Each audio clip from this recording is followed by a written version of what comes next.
21वीं सदी में दुनिया जहां आज अपने आप को बदल रही है, वहीं पर एआई के द्वारा अपने आप को जनरेट किया जा रहा है।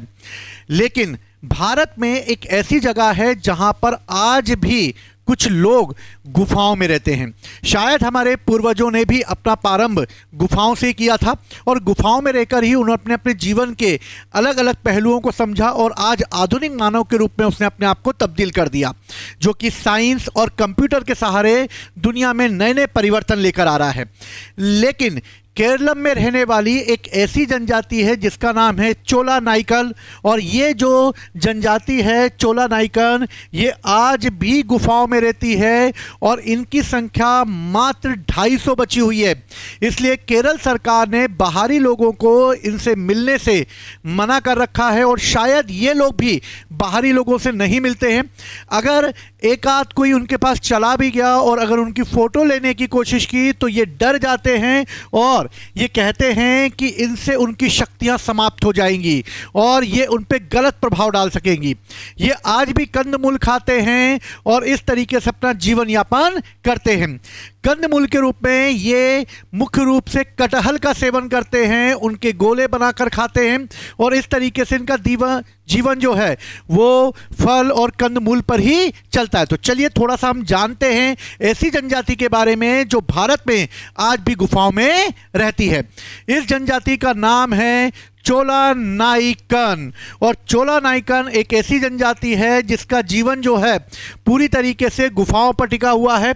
21वीं सदी के घने जंगलों में आज भी ये गुफाओं में रहती है और पर्यावरणविद के सहाजी ने इनके बारे में थोड़ा सा बताने का प्रयास किया कि आखिर ये जनजातियां हैं क्या, और इनके बारे में ये बताया गया कि इनकी संख्या बहुत ही कम हो चुकी है। सिर्फ 250 लोग ही इस जाति के बचे हुए हैं जो केरलम के मलप्पुरम जिले के नीलांबूर के जंगलों में बसे हुए हैं।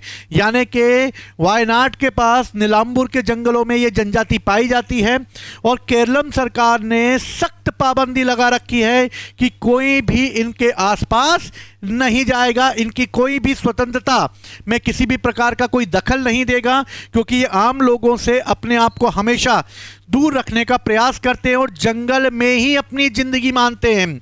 ये बाहरी लोगों से डरते हैं और उनसे अपना कोई भी कनेक्शन नहीं करते। ये पहाड़ों को ही अपने देवता मानते हैं और उन्हीं की पूजा अर्चना करते हैं।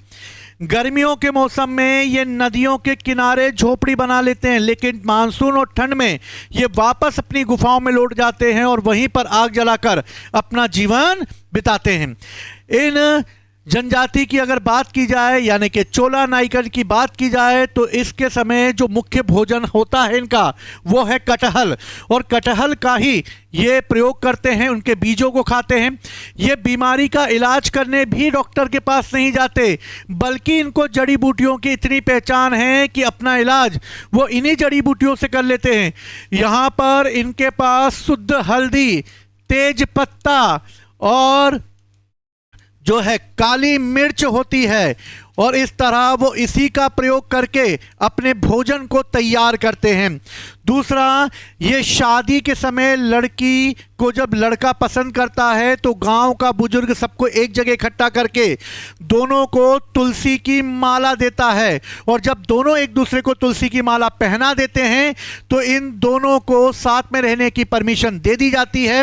और ये लोग जो हैं वो एक अलग से गुफा बनाई जाती है जिस गुफा में वो लोग रहते, यानी कि कई गुफाएं बनाई गई हैं जहां पर ये वायनाड से 20 किलोमीटर अंदर पैदल चलकर नीलांबूर में ये एक ऐसी जगह है जहां पर ये जनजाति पाई जाती है।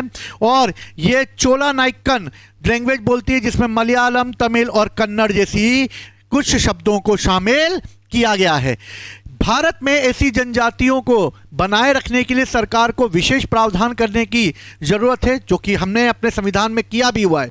लेकिन ये जनजातियां किसी विशेष तौर पर ही जो है आम लोगों से मिलती है, बल्कि वो आम लोगों से दूर रहना ही पसंद करती है।